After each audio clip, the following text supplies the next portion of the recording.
Alrighty, guys, and welcome back to the Basketball Fix. Now we're continuing on with the Future Hoops segment. Now, if you haven't already checked out the first two episodes that are live now, we have an episode with Austin Foxwell and Paris Spencer as well. But today's episode, we've got a very, very special guest. This is obviously produced and sponsored by the team at Reebok Australia.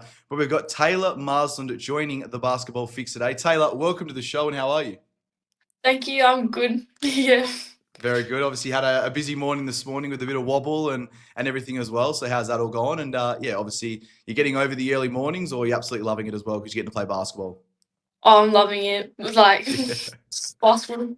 Yeah, definitely. No, it's always worth it when I guess you're getting up for something that you thoroughly enjoy, and you definitely do enjoy basketball. That's what we're going to start off today's podcast as well. And as we do with these future hoops episodes, we'll get there eventually. We really start at the early stages of when you got into basketball and go into how you fell into the game of basketball as well. So, when did you start playing basketball? When did you first get a ball in your hands, and what were some of the key moments that you remember from a very early on age? I think I was in year two when I started playing, so I was like 7 or 6 years old. Obviously copied my sister because she was playing before me. So I was like, I seen her play, and I was like, this looks really fun. And I was playing different sports at the time, so I had to make like a decision, and I ended up sticking with basketball because I loved it the most. Yep. Definitely. And was there any other sports that sort of took your fancy at certain stages as well? I know obviously a lot of people when they speak of basketball, they talk about a couple of different aspects of it, but there's the footy side of it as well, which I know is just starting to take a lot of people's attention at the moment. Or was it always basketball for you from an early age? Uh, Making the decision, I was definitely like basketball. Like I had a little bit of doubt, but it was an easy decision, pretty much. Yeah. Yeah. And you spend a lot of time as well. And I know I follow their Instagram page a little bit as well, Buckets Academy as well. You spend a lot of time there working and applying your craft. And what does that mean to you? Obviously, having a bit of a facility where you can go down and really apply your craft at a very consistent basis as well. Oh, it's just so good because I live really close to it. So just like anytime I'm free, I can just go and get shots up and just like work hard and just work on my game all Yeah. the time.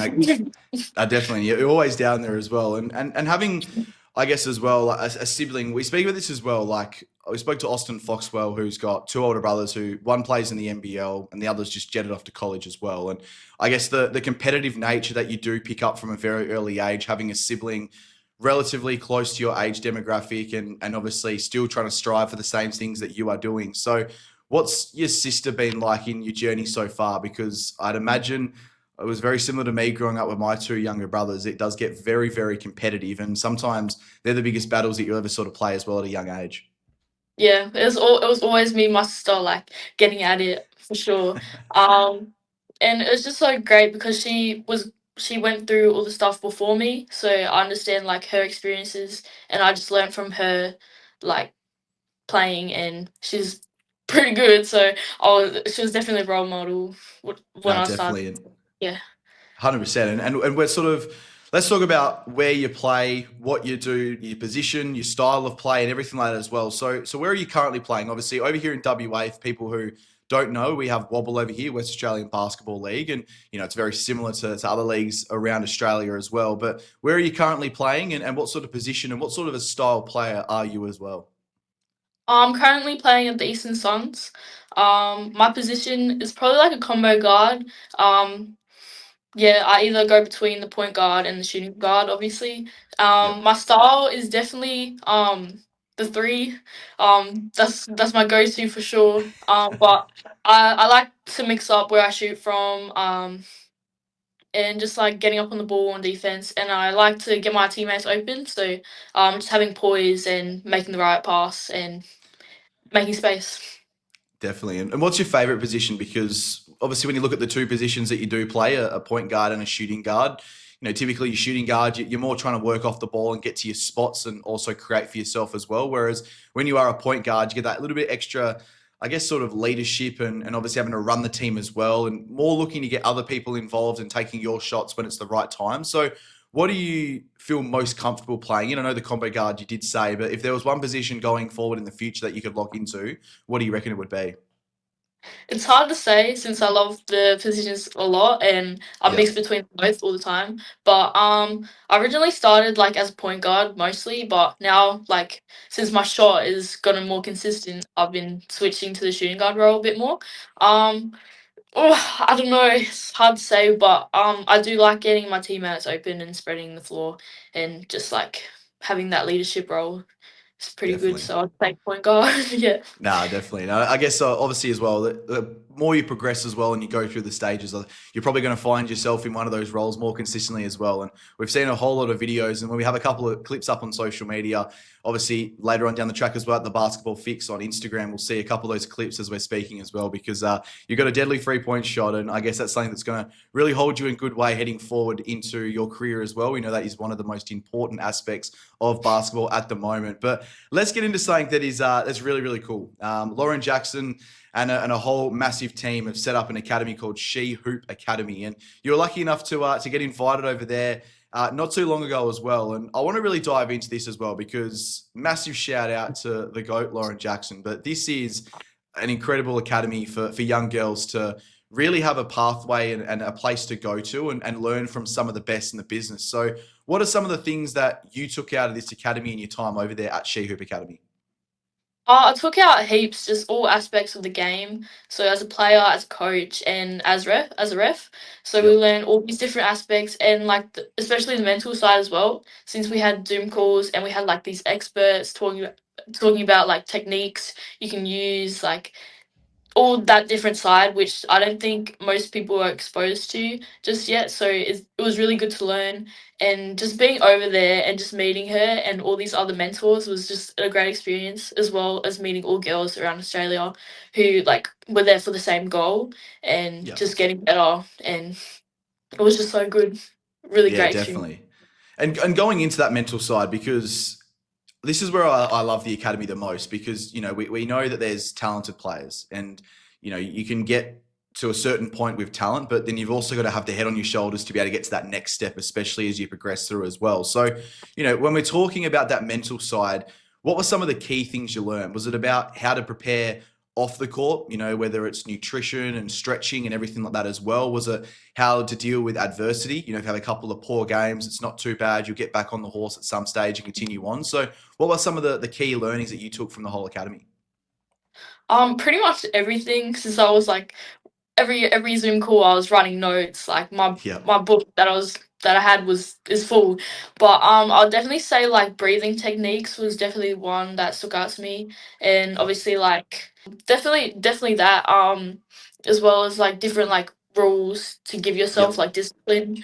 Like, oh, I missed that shot, I'm just gonna like reset, and it's like it's okay.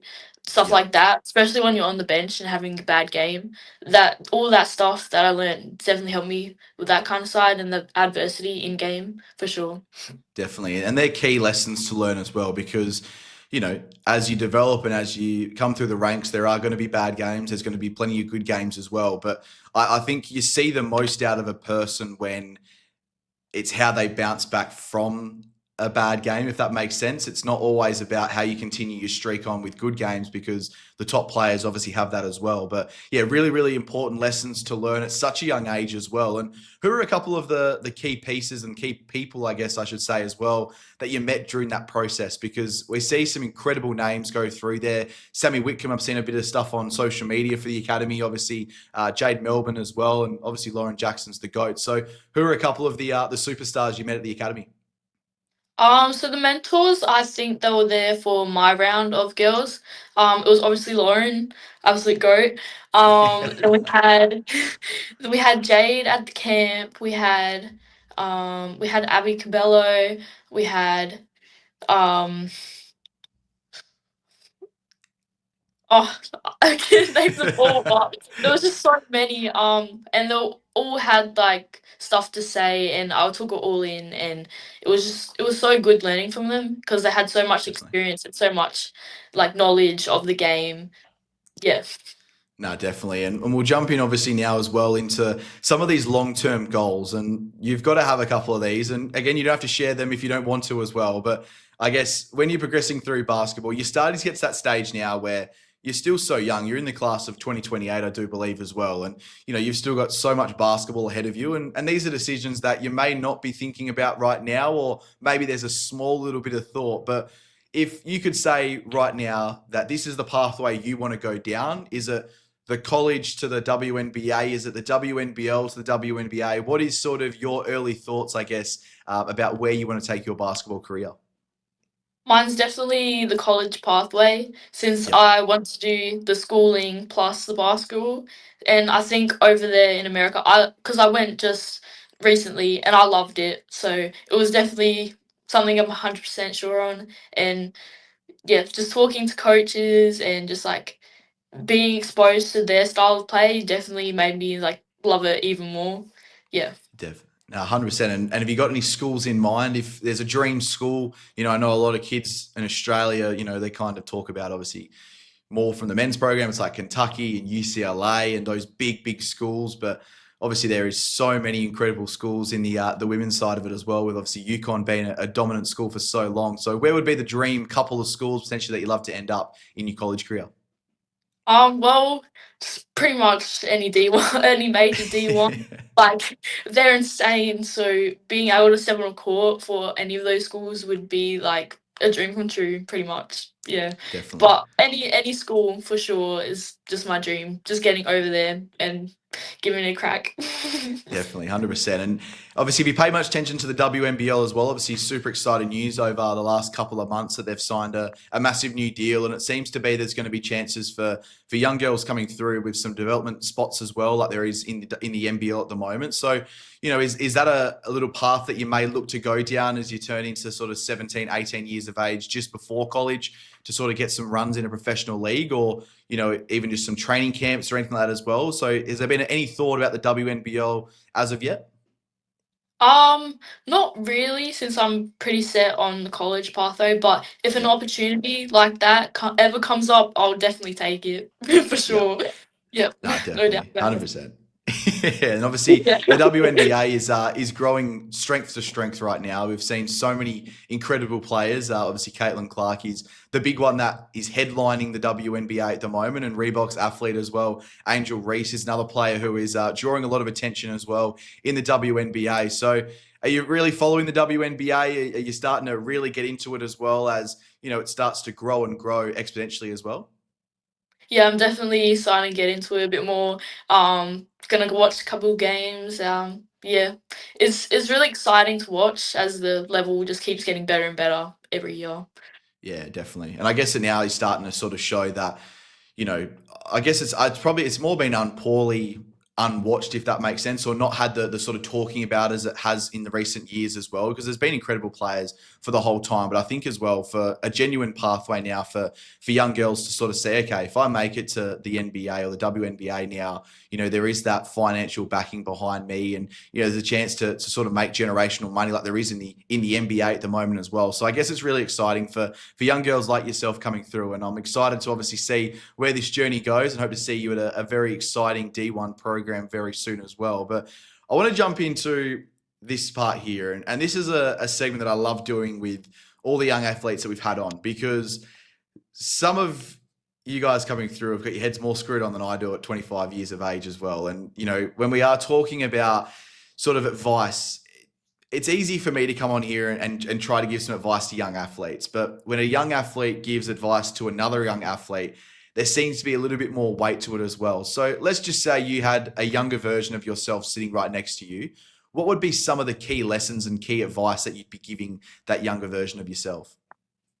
I'll definitely say like, because I've experienced a lot of adversity being like an underdog. I'll definitely say just like keep working at it. Get yourself out there with the social media and stuff like that, because real key. And don't be shy. Just like but have belief in yourself no matter what. Definitely. Do you play to the underdog mentality a little bit? Because it's one of those things in sport which drives a lot of people, people who aren't necessarily given everything, people who, have to work quite hard for everything they do. And, you speak about it like people speak about it all the time. Obviously, when an underdog gets given an opportunity, they take it well and truly more crazily than anyone else would who's just been handed the opportunity. So how do you play to that underdog mentality more than probably other people do? Oh, I just take it and I just work hard. Like every Yeah. time I step on court, I'll just work hard and I'll just like take everything I've learned and I'll just put it into that and just like um yeah, No, you're good. just It, just show how hard like my hard work will pay off pretty yeah. much.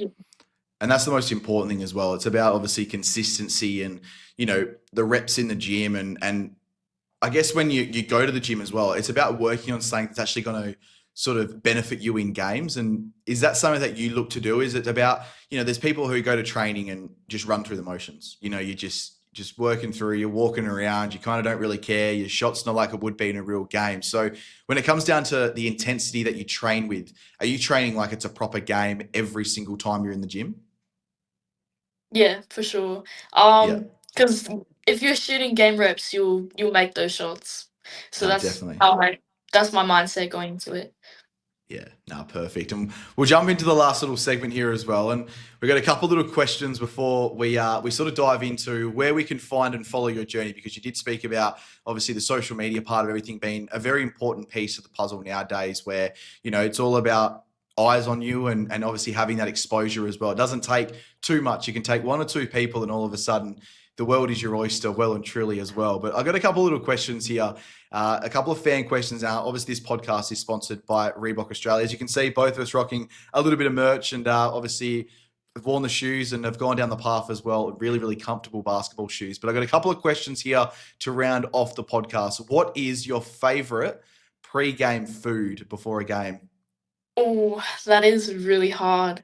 Um, I'd say fruit for sure. Yep. Any mango. Yeah. Perfect. No, I Yeah. like that. Bit of sugar intake before the game is always good. And who is your, I guess when we look at it, we could look at it from a couple of different perspectives, but who is your biggest idol in basketball?